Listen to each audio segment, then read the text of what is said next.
بسم اللہ الرحمن الرحیم۔ السلام علیکم۔ سیدہ روبی رضی کے چینل میں آپ سب کو خوش آمدید۔ ناظرین کرام، انسان اور جنات دو مختلف مخلوق جو اپنی ابتدا سے ہی ایک دوسرے کے شدید دشمن اور مخالف ہیں، ایک خاک سے جبکہ دوسرے کو آگ سے بنایا گیا۔ لیکن کیا آتش اور خاک کا ملاپ ممکن ہے؟ کیا جن اور انسان آپس میں شادی کر سکتے ہیں؟ عربی داستانیں ہمیں کیا بتاتی ہیں، اور اسلام کی نظر میں جنات اور انسان کے اس شادی کی کیا حیثیت ہے؟ اللہ تعالیٰ نے اس کائنات میں بے شمار عالم اور مخلوقات کو پیدا کیا، لیکن اس دنیا میں دو ایسی مخلوق ہیں جن کی ہدایت کے لیے اللہ نے پیغمبروں اور رسولوں کو مبعوث کیا۔ انہیں اللہ نے سوچ سمجھ عطا کی اور صحیح و غلط میں چناؤ کا اختیار بھی دیا۔ اللہ کی یہ دو مخلوق انسان اور جنات ہیں۔ جنات کی دنیا غیب اور اسرار میں چھپی ہے جو انسانوں کی نظر سے پوشیدہ ہیں۔ اس زمین پر جنات کی تاریخ انسان سے بھی پرانی ہے۔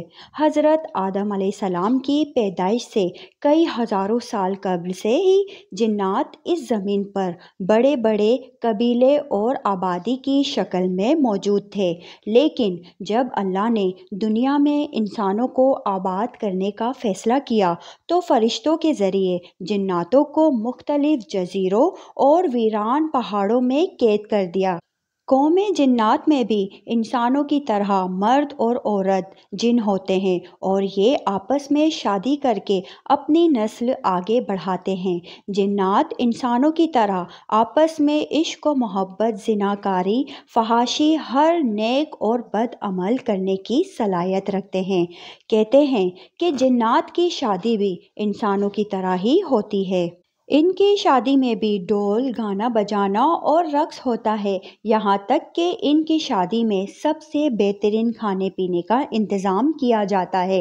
ان کی شادیوں میں دوسرے قبیلے یا گاؤں کے جنات سرداروں کو مہمان کے طور پر دعوت دی جاتی ہے۔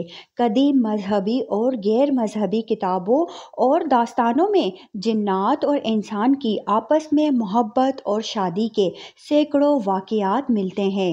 روایتوں سے یہ بھی معلوم ہوتا ہے کہ زمانہ قدیم میں جنات اور انسان کی شادی ہوا کرتی تھی۔ چنانچہ ملکہ بلقیس جو حضرت سلیمان علیہ السلام کی بیوی تھی، ان کے ماں اور باپ میں سے ایک جن تھے۔ بہت سارے علماء اور فقہ نے بھی جنات اور انسان میں شادی کرنے کو ناجائز قرار دیا ہے۔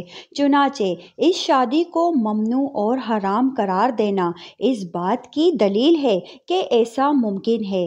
اگر ممکن نہ ہوتا تو شریعت میں اس کے حلال یا حرام ہونے کا فتویٰ نہ لگایا جاتا۔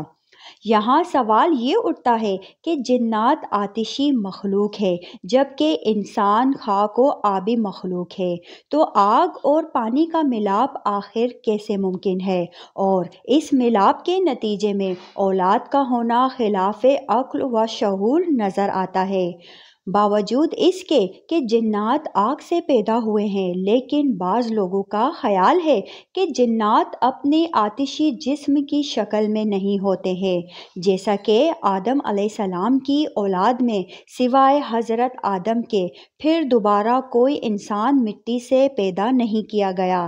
اسی طرح جنات کا پہلا جن اور تمام جنات کا باپ آگ سے پیدا کیا گیا تھا، لیکن پھر اس کی نسلوں میں آگ کا استعمال باقی نہ رہا، بلکہ ان جناتوں کے بھی ہاتھ، پاؤں اور دوسرے اعضاء عام حالت میں بدل گئے۔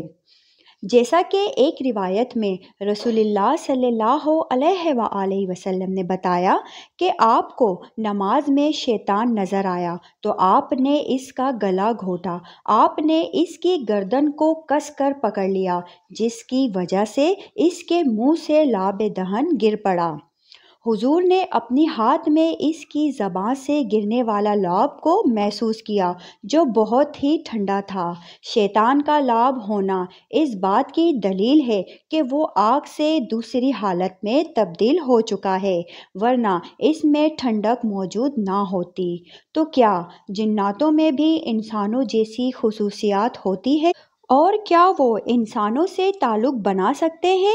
یہ ایک سوال بہت سارے سوالات کو جنم دیتی ہے، اور ہر سوال کا جواب حیران کن اور سوچ میں ڈال دینے والی ہے۔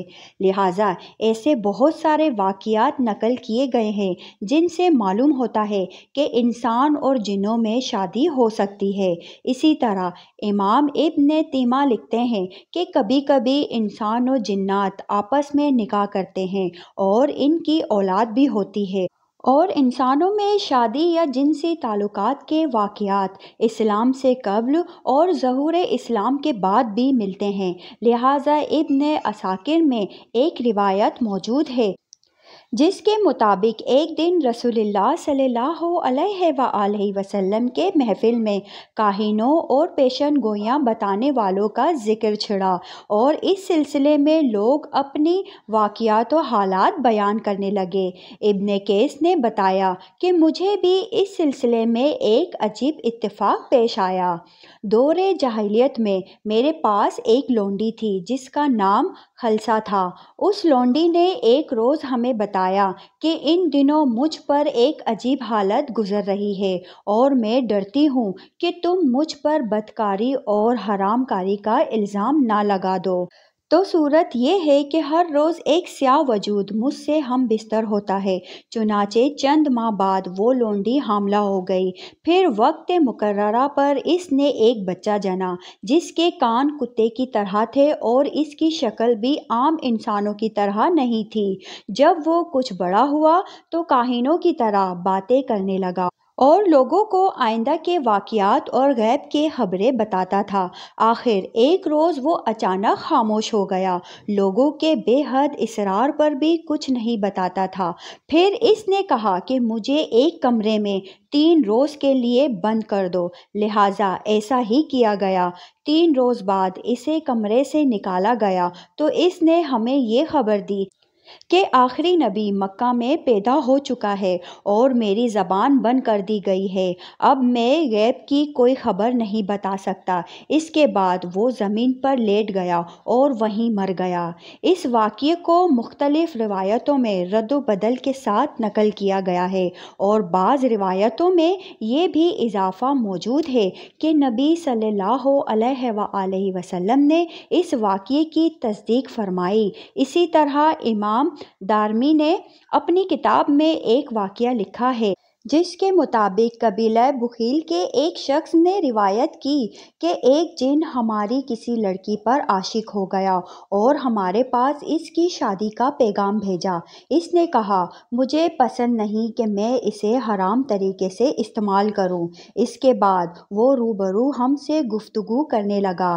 ہم نے کہا، تم لوگ کیا چیز ہو؟ اس نے کہا، تم جیسی مخلوق ہیں، تمہاری طرح ہم بھی قبیلے ہیں۔ ہم نے کہا، کیا تم میں بھی یہ مذہبی اختلافات ہیں؟ اس نے کہا، ہاں، ہم میں بھی ہر طرح کے مذہب اور لوگ ہیں، جیسا کہ قادریہ، شیعہ اور مرجئہ وغیرہ ہیں۔ ہم نے کہا، تمہارا تعلق کس جماعت سے ہے؟ اس نے کہا، مرجئہ سے۔ چنانچہ ہم نے لڑکی کو اس سے بیاہ دی۔ بلا شبہ جنات عورتوں کا انسانی مرد یا جنات مرد کا انسانی عورت سے شادی کرنا نہ صرف مکروہ و حرام ہے بلکہ اسلام میں اسے سخت ممانعت کی نظر سے دیکھا گیا ہے، کیونکہ انسانوں کا معاشرہ اور جنات کا معاشرہ بالکل الگ اور مختلف ہے۔ اس لیے اللہ نے انسانوں پر احسان کیا اور ہمارے لیے انسانوں میں ہی عورتوں اور مردوں کے جوڑے پیدا فرمائے۔ امید کرتی ہوں کہ آپ کو یہ واقعہ پسند آیا ہوگا۔ اگر پسند آیا ہو تو ویڈیو کو لائک شیئر کر کے چینل کو سبسکرائب کر دیں اور بیل آئیکن دبا دیں، اور کمنٹس باکس میں اپنی قیمتی رائے کا اظہار ضرور کیجیے گا۔ اب تک کے لیے اتنا ہی۔ سیدہ روبی رضی کو دیجیے اجازت۔ اپنا بہت سارا خیال رکھیے گا۔ اللہ حافظ۔